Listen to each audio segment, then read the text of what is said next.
You guys, if I used to love washing clothes before, now I love it even more because I could do it in my apartment without going anywhere.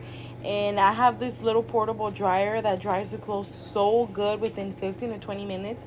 My clothes is nice and dry, and it was super affordable. You can air dry, you can dry it in cool or hot, and then if you press it, it's going to be high, and then if you press it again in the buttons and the button is popped out, and then it'll dry it in on low. This is very practical, especially if you live in an apartment or if you live in a dorm. If you're in college, then this is definitely a go-to. That way you save trips to the laundromat and also you save some coins.